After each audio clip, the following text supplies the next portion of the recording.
I know I'm supposed to go gaga over chocolate desserts, but I love anything lemon. Lemon ice, lemon pie, jack lemon, even those lemon candies, you know, the kind that rip up the top of your mouth as you eat them. But lemon bars, not so much. They always look like they're gonna be lemony. They're yellow, but they never taste like lemon. But luckily, Lan is here and she's gonna put the lemon back in the lemon bar. Sure am. So when I was developing this recipe, the lemon lovers like yourself made me a little crazy. We can't have enough. Well, hopefully I've satisfied your desire for lemon. All right. Before we can get to the filling though, let's talk about the crust. Okay. Instead of the usual shortbread style crust, which was a little too crumbly, we're gonna go with something slightly different. Okay. It starts with a cup of flour. I've got all-purpose flour here, a 1/4 cup of granulated sugar, and a 1/2 teaspoon of table salt. All right. I'm just gonna whisk that together. I'm using granulated sugar here instead of confectioner's sugar, which you see in a lot of recipes. Right. The coarser sugar is gonna give our crust a tiny bit of crunch. Last up is our butter. I've got 8 tablespoons of melted unsalted butter, and I'm just gonna stir that in. As you can see, it's a really pliable, almost batter-like dough. Yeah. We're gonna be making our lemon bars in an 8x8 pan. And I've lined this pan with 2 foil strips. That's gonna make cleaning up and getting the bars out of the pan a lot easier. Great. Now I'm just gonna press everything into place. I wanna make sure that the bottom layer is very, very even. I wanna make sure every bite has just the right amount of crust and filling. Now I'm just gonna pop this into a 350-degree oven. I've got the rack set in the middle, and it's gonna bake until it's dark golden brown, 19 to 24 minutes. Okay. So our crust has come out of the oven. It's a nice dark golden brown, and we don't actually have to let this cool all the way. We can just keep going, dump Okay. the filling in. So for that filling, I've got 2/3 of a cup of lemon juice and 2 teaspoons of lemon zest. And those ratios aren't actually radically different from what other recipes use. The secret ingredient, it turns out, was cream of tartar. It's a dry acid, so you don't have to bind it with any extra binders. Okay. So I've got 2 teaspoons of cream of tartar, and cream of tartar is actually tartaric acid. And what it does is it sort of tricks the lemon lovers into thinking there's more lemon in there than there actually is. Because it provides more puckery flavor. Absolutely. All right. So I'm going to add a cup of granulated sugar. I have 2 tablespoons of all-purpose flour and a 1/4 teaspoon of salt. Just gonna whisk that all together. Next up, I have 3 large eggs and 3 egg yolks. And these provide most of the binding power. The flour is just kind of a little extra help. Okay. And you absolutely do have to separate eggs for this. If you use too many egg whites, it ends up tasting a little bit sulfurous and eggy. Eggy. Kind of distracting. We're not looking for a lemon omelet. It's nice and smooth. Just gonna add that lemon juice. That was 2/3 of a cup. Okay. And the lemon zest.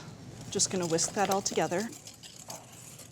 Now, I'm not going to just pour this into that crust. This filling would take probably 40 minutes to bake through, and over that time, the edges are gonna overcook while we're waiting for the center to set. Right. So what we're going to do is we're going to jumpstart this filling. Got a medium saucepan here. Cook this at medium-low heat until it reaches 160 degrees. This is going to take 5 to 8 minutes, stirring constantly to prevent the bottom from curdling. Okay. Looks good. I'm looking for 160 degrees. There you go. Perfect. I'm gonna move this off heat so it doesn't keep cooking. Okay. And I'm going to add 4 tablespoons of unsalted butter. Yes, now it's occurred. Just gonna stir until all of that butter's melted. The butter's gonna help cool this as well, and it's gonna just round out the flavors a little bit. This looks great. That is beautiful. Now we are going to strain this mixture, and that's to make sure that if there are any curdled bits, we catch them. And that lemon zest that's in there, we're done with it. It's Right. given up everything it's gonna give to our lemon bars, so let's get rid of it. So right into our 8x8. Doesn't that look beautiful? That is like sunshine in a pan. I'm just gonna tilt this pan to smooth it out. There's no need to try to even it out with a spatula. Okay. And I'm just gonna pop it back into that 350-degree oven just until it sets up. We'll jiggle the pan to make sure it's done. That'll take 8 to 12 minutes. So it's been about 10 minutes. Let's take a look. All right, how's it looking to you? It looks great. The edges are just starting to puff, just All a right. tiny bit. Let's Ready get to this go? out of here. Now, We have to exercise our patience. This has to cool for that filling to set, and it's going to take about an hour and a half. Yes. All right, I hope they're cooled enough. They certainly are. You ready? I sure am. So that sling we made earlier makes taking these out so easy. I'm going to cut these into 12 bars. And I'm going to wipe my knife clean in between slices. And I love that there's some resistance in that crust, too. I can tell it's going to be nice and crunchy. Right. Beautiful color. Look at that even crust right there. Gorgeous. All right, first bite. That is gorgeous. That lemon flavor just lingers and lingers and lingers. It does, but it's not too tart. And that crust just comes through. You get the bits of crunch. Mm-hmm. It's kind of buttery. You get this almost toasty flavor underneath. And the texture of the curd, it's like butter. These are packed with lemon. Thank you so much, Lan. Well, if you want to make these lemon-packed lemon bars, it starts with stirring melted butter into the flour mixture, press into a pan, and bake to create a tender and crunchy crust.